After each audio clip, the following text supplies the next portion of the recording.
Bonjour et bienvenue sur MJL Motivation. Alors, dans cette vidéo, je vais publier de nouveau une vidéo que j'avais publiée avant, qui a été supprimée par YouTube, qui s'appelle « J'étais sur le point d'abandonner ». C'est l'extrait d'une prédication de TD Jakes, « J'étais sur le point d'abandonner ». Et elle a été supprimée car j'ai utilisé les images de TD Jakes. Pour ceux qui se demandent pourquoi maintenant je montre mon visage sur la chaîne, pourquoi est-ce que, voilà, on me voit parler pendant les traductions, c'est simplement parce que mes vidéos ont été supprimées parce que j'ai utilisé les vidéos d'autres personnes. Donc maintenant je teste une nouvelle stratégie. Dans cette vidéo je vais vous lire la traduction et je vais essayer de l'interpréter donc voilà. TD Jakes, j'étais sur le point d'abandonner, MJL Motivation. Regardez s'il vous plaît la vidéo jusqu'au bout, ça aide l'algorithme YouTube, ça aide la chaîne à grandir. Et merci à tous, merci parce que on est 2000 abonnés. Franchement, merci à tous, merci pour les commentaires, les likes, les partages, tout ça. Franchement, gloire à Dieu, et je vous dis, on commence la traduction. J'étais sur le point d'abandonner. Donc au début de la vidéo, enfin, c'est un extrait d'une vidéo que TD Jakes, une interview qu'il fait avec le pasteur Steven Furnick, je pense. Et donc, bon, c'est pour ça qu'à un moment, peut-être vous allez l'entendre dire tu ou un truc comme ça. Il parlait avec quelqu'un en fait. Donc voilà. J'étais sur le point d'abandonner. Je suis un gars de la campagne. Je viens de l'ouest de la Virginie. Je n'y connais rien, moi, à ces trucs pompeux. Je n'ai jamais demandé à être célèbre. Je voulais être efficace, pas célèbre. Être célèbre est une conséquence du fait d'être efficace. Je n'y connaissais rien, moi, à la célébrité et je n'aimais pas ça.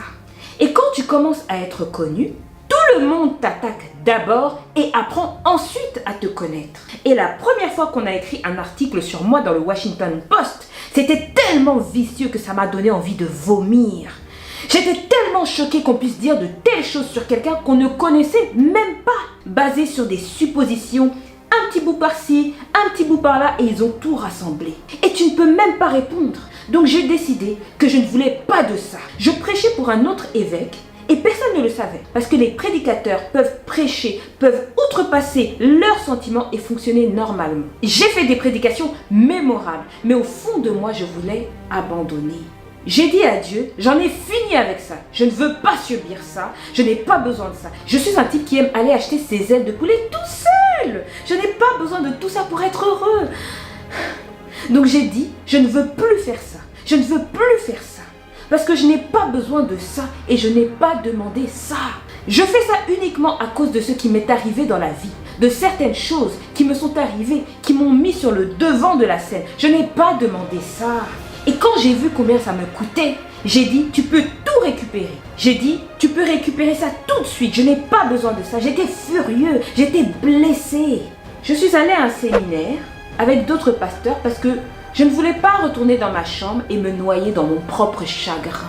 Et quelqu'un est venu me dire, il y a une femme en bas qui attend pour vous voir. Le service était fini, le séminaire était fini, les pasteurs commençaient même à partir. J'essayais de la faire attendre le plus longtemps possible parce que je pensais qu'elle allait partir. Et quand je suis finalement descendue, elle était là. Et c'était juste un tout petit bout de femme. Elle a dit, Révérend Jakes, j'étais à l'hôpital. J'ai fait une grossesse extra-utérine dans une de mes trompes. Et le bébé est mort dans ma trompe. Et je vivais avec un bébé mort. Et j'ai failli mourir à cause de la toxicité du bébé mort. Et la seule chose qui m'est maintenue en vie, c'était de vous entendre prêcher. Elle a dit, si je ne vous entendais pas prêcher tous les jours, je vous jure que je serais morte. Et après, elle m'a regardée et elle a dit, c'est pour nous que vous faites ça.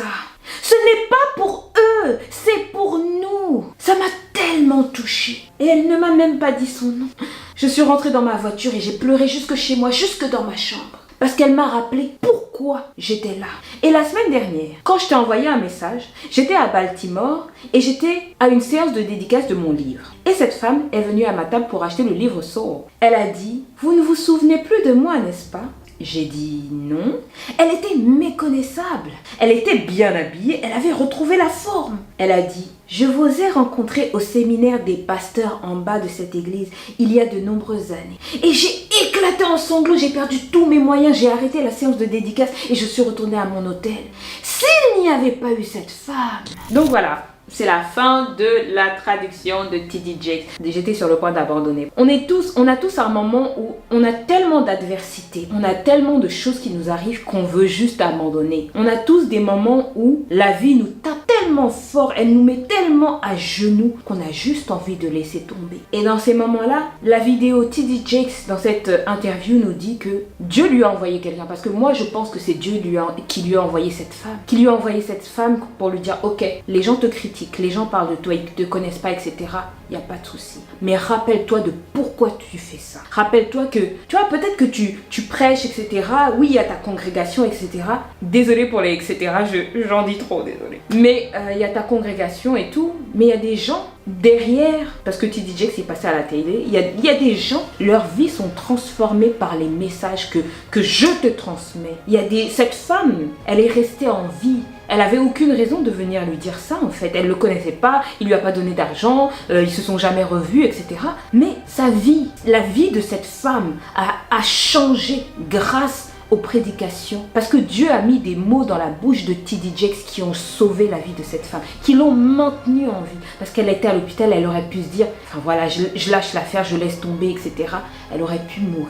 Mais c'est ces prédications, c'est les messages de cet homme, de Dieu à travers cet homme, qui ont maintenu cette femme en vie. Donc voilà, n'abandonnez pas. Même si on vous critique, même si les gens vous disent, même si, enfin voilà, si le message que vous transmettez, si ce que vous faites, si l'entreprise que vous créez, si votre travail, si les actions que vous menez viennent de Dieu, si vous avez été inspiré par Dieu, n'abandonnez pas. N'abandonnez pas. Rappelez-vous de pourquoi vous faites ça. Rappelez-vous qu'il y a des gens qui sont, comme j'aime le dire, qui sont rattachés à votre destinée. Si TD Jakes, il avait abandonné, et cette femme, elle serait morte. S'il y a des gens qui vous regardent comment vous gérez votre crise, votre dépression, votre travail, la période par laquelle vous passez, et qui s'inspirent de vous pour rester en vie, et qui se disent, mais si cette personne, elle a pu survivre, votre témoignage, parfois c'est juste votre vie qui est un témoignage pour cette personne. Si cette personne, elle a pu survivre à ça, alors moi aussi je pourrais y survivre. Alors moi aussi j'y arriverai.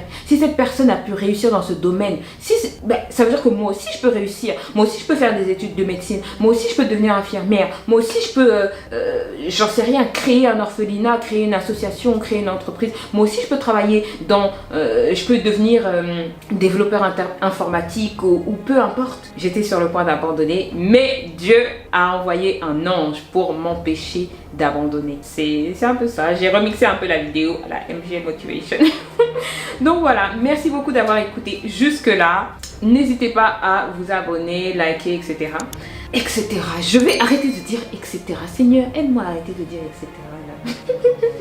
Et je vous dis à très bientôt. Salut.